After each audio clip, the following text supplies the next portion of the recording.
A group of guys is planning to kidnap Andy Lau's only son and sell him in a country called Switzerland.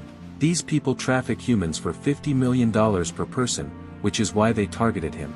A few minutes after Andy Lau's son closed from school, Andy Lau's and his wife went to pick him up. The son then told his parents, "Some guys tried to take me away." His mom said, "Shut your mouth. What nonsense are you talking?" Andy Lau told her to calm down. Then he said to his son, "Don't say that again. Nobody is going to take you away." His son got angry and went away. At night, his son kept telling his dad, "Dad, I'm scared. Those guys were real." Later that night, Andy Lau couldn't sleep. The son whispered, "Dad, I heard voices outside. I think they're back." Andy Lau said it was just a nightmare and told him to go back to sleep. But his son got angry and showed his dad what had happened earlier. That was proof someone tried to kidnap him. But for now, go to sleep. We'll talk tomorrow. The next morning, exactly at 6 a.m., why was Andy Lau's son playing outside the house? One of the kidnappers walked in slowly. The dog in the house noticed it, so he started barking loudly, but the boy was too busy playing to notice, so the kidnapper grabbed him. His dad was in the kitchen and heard a strange noise. So Andy Lau came out of the kitchen and started looking for his son. He didn't see him. The only thing Andy Lau saw was his son's bicycle lying on the floor with his picture on the floor. He was shocked, and he remembered what his son had told him earlier.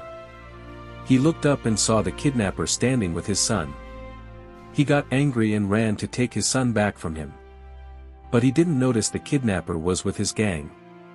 As he was about to go, a car came out of nowhere. The car hit Andy Lau and he fell down. The kidnappers dragged his son, put him in the car, then they drove away. Andy Lau tried to run after them but he couldn't. So he went back, quickly got into his car, and sped off after them, going wherever they were going. So the kidnappers put the boy in a bag and went into a deep forest to their secret house. Andy Lau followed the tire marks deep into the forest until the road turned to dirt. Ahead, he saw a big truck parked near a rusty gate. Two men were dragging bags out of it. One of the bags moved. His son was inside, but it wasn't just his son. There were 8 other people. Kids and adults, all kidnapped. A few minutes later, the truck stopped. One of the kidnappers came down. The ladies knew the little boy they had just kidnapped, so she opened the bag and took him out, trying to escape with him. After cutting the ropes, she climbed down from the truck. But the kidnapper turned around and saw them escaping. He shouted, "Get back inside the truck now." Before he could say it again, Luna took off running immediately. Yes, that's her name, Luna. Luna is related to Andy Lau, that's why she knew and took the boy. Luna was already hidden behind the tree. She clamped her hand over the little boy's mouth to keep him quiet. One scream and the kidnapper would hear them and drag them back to the truck. Since the kidnapper couldn't find them, he started calling his men to come and help search for them in the bush. The other gang members immediately turned back, heading toward the truck that was parked. They were not happy at all, because they were about to lose a big amount of money. The kidnapper saw blood on the ground. He followed the trail, looked up, and saw them. He shouted, "Hold it right there." Andy Lau arrived where the truck was parked. He parked next to it, checked inside the truck, and couldn't find his son. He immediately jumped into the bush to look for his son. The rest of the kidnappers arrived and entered the bush right after him. Andy Lau saw a lady with his son running, and he also saw the men chasing after him.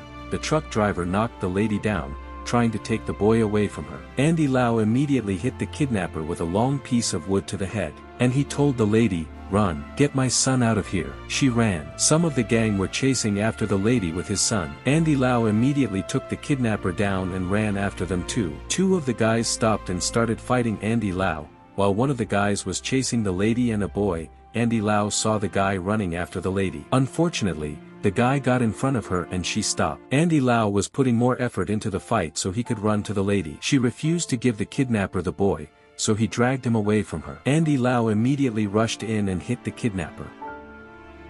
Andy Lau hugged his son. The kidnapper got back up and hit Andy Lau with a piece of wood. The rest of the guys came back. They ran at Andy and hit him along with the lady. They all fell down. Andy Lau woke up feeling pain everywhere.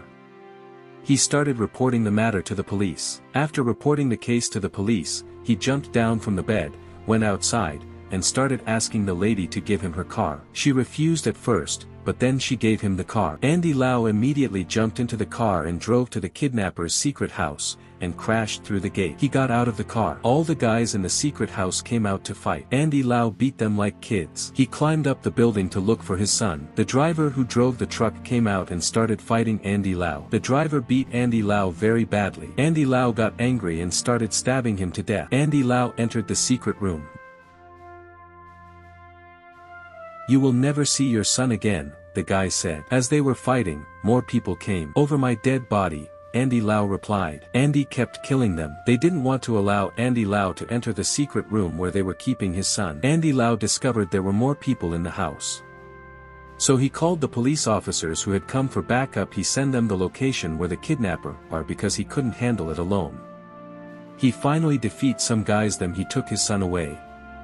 The rest of the kidnappers were arrested by the police. They were not happy because they lost everything.